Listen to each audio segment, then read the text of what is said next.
Assalamualaikum warahmatullahi wabarakatuh. Kami dari kelompok 3 akan mempresentasikan taksonomi Bloom, ranah kognitif, ranah afektif, dan ranah psikomotorik.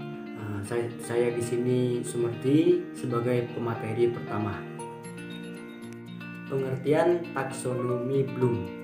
Taksonomi Bloom adalah sebuah kerangka untuk mengklarifikasikan pernyataan-pernyataan yang digunakan untuk memprediksi kemampuan peserta didik dalam belajar sebagai hasil dari kegiatan pembelajaran.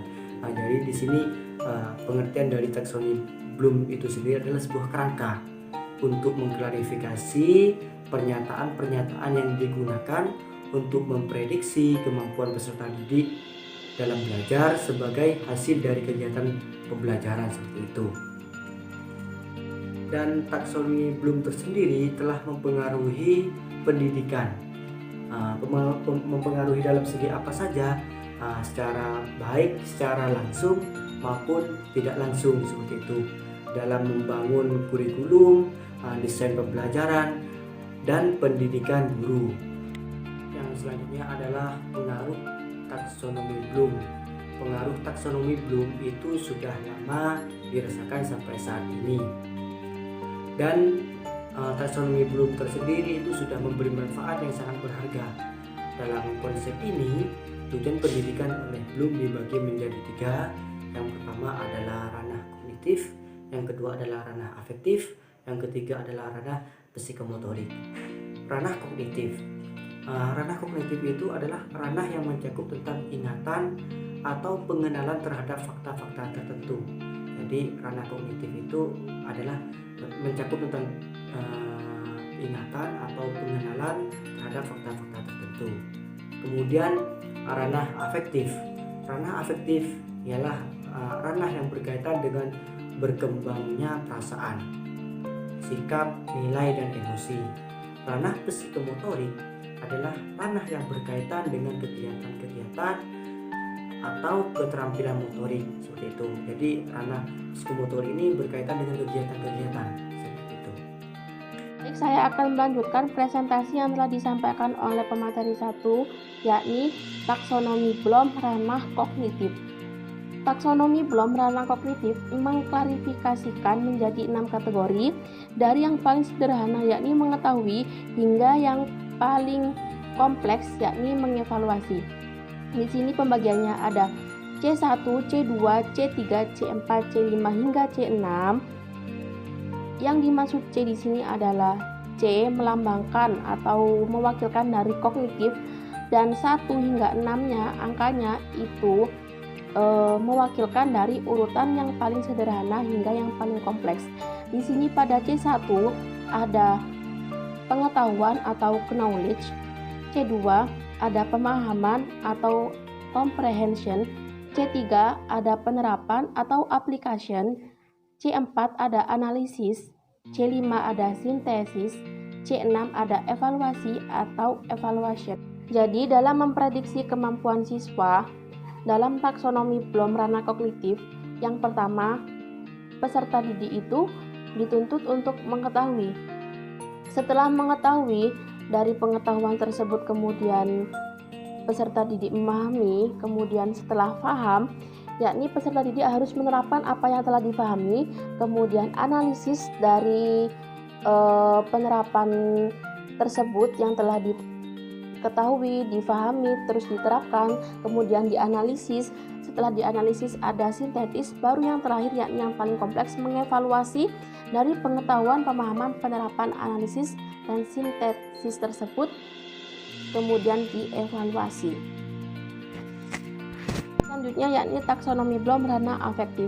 Jadi pada ranah afektif mencakup segala sesuatu yang terkait dengan emosi. Apa saja sih yang tergolong emosi? Misalnya dari emosi itu terdapat perasaan, nilai, penghargaan, semangat, minat, motivasi, dan sikap. Itu merupakan segala sesuatu yang terkait dengan emosi. Di sini terdapat 5 kategori ranah yang diurutkan mulai dari perilaku sederhana hingga yang paling kompleks, yakni yang pertama, peserta didik itu harus menerima. Setelah menerima apa yang telah disampaikan dari guru, kemudian setelah menerima ada menanggapi. Jadi setelah menerima pemahaman, peserta didik dituntut untuk menanggapi. Kemudian setelah menanggapi, peserta didik dituntut untuk menilai. Dari menilai itu peserta didik dituntut untuk mengelola. Dan yang terakhir menghayati. Cukup sekian presentasi yang dapat saya sampaikan. Kemudian presentasi selanjutnya akan dilanjutkan oleh Saudara Arif Suswanto. Baik, perkenalkan nama saya Arif Suswanto. Saya akan melanjutkan presentasi dari pemateri yang kedua. Langsung saja, tes taksonomi Bloom ranah psikomotorik. Ranah psikomotorik meliputi gerakan dan koordinasi jasmani, keterampilan motorik, dan kemampuan fisik. Keterampilan ini dapat diasah jika sering melakukannya. Perkembangan tersebut dapat diukur sudut kecepatan, ketepatan, jarak, cara, dan teknik pelaksanaan. Ada 6 kategori dalam ranah psikomotorik, mulai dari tingkat yang sederhana hingga tingkat yang rumit. Yang pertama, persepsi. Yang kedua, kesiapan. Yang ketiga, reaksi yang diarahkan. Yang keempat, natural dalam kurung mekanisme. Yang kelima, reaksi kompleks. Yang keenam, adaptasi. Pembedaan penggunaan kata kerja operasional. Penggunaan kata kerja operasional ranah kognitif. Nomor 1, mengingat dalam kurung C1, yakni membilang, mendaftar, menunjukkan, memahami, menandai, membaca, menghafal, mengulang, memilih, melafalkan, menulis, menyebutkan. Yang nomor 2, memahami dalam kurung C2, yakni menjelaskan, mengkategorikan, mengasosiasikan, membandingkan, menghitung, menguraikan, membedakan, mendiskusikan, mencontohkan, mengemukakan, menyimpulkan, merangkum, menjabarkan, mengidentifikasi, mengartikan, menghitung. Yang nomor 3, menerapkan dalam kurung C3, yakni menerapkan, menggunakan, menyelidiki, mengoperasikan, melaksanakan, memproduksi, memproses, melakukan, mengimplementasikan. Yang nomor 4, menganalisis dalam kurung C4, yakni menganalisis, mendiagnosis, menyeleksi, merinci, mendiagramkan, membanggakan, menelaah, mengedit, mengaitkan, dan yang terakhir memilih. Yang nomor 5, mengevaluasi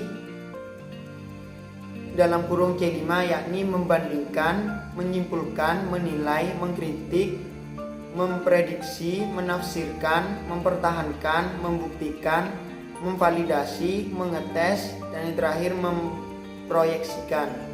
Yang nomor 6, menciptakan dalam kurung C6, yakni mengabstraksi, menganimasi, mengombinasikan, mengarang, membangun, menciptakan, mengkreasikan, merancang, merencanakan, membentuk, merumuskan, menggabungkan, memadukan, mereparasi, memproduksi, merekonstruksikan, dan yang terakhir memodifikasi, proyeksikan. Yang nomor 6, menciptakan dalam kurung C6, yakni mengabstraksi, menganimasi, mengombinasikan, mengarang, membangun, menciptakan, mengkreasikan, merancang, merencanakan, membentuk, merumuskan, menggabungkan, memadukan, mereparasi, memproduksi, merekonstruksikan, dan yang terakhir memodifikasi. Sekian presentasi dari saya, kurang lebihnya mohon maaf.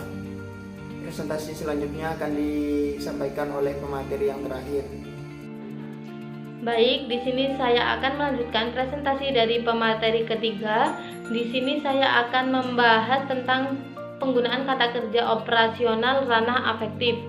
Pada ranah afektif ini mencakup segala sesuatu yang terkait dengan emosi, misalnya perasaan, menilai, penghargaan, dan lain sebagainya. 5 kategori ranah ini diurutkan mulai dari perilaku yang paling sederhana hingga yang paling kompleks. Apa saja sih kata-kata yang digunakan pada ranah afektif ini? Yang pertama ada A1 menerima, A2 menanggapi, A3 menilai, A4 mengelola, dan yang terakhir A5 menghayati. Selanjutnya saya akan membahas penggunaan kata kerja operasional ranah psikomotorik. Pada ranah psikomotorik ini meliputi gerak dan koordinasi jasmani, keterampilan motorik, dan kemampuan fisik. Kemampuan ini dapat diasah jika seseorang itu sering melakukannya. Kata-kata yang digunakan pada ranah psikomotorik ini ada P1 menirukan, P2 memanipulasi, P3 presisi atau ketetapan, P4 artikulasi, dan yang terakhir P5 pengalamiahan.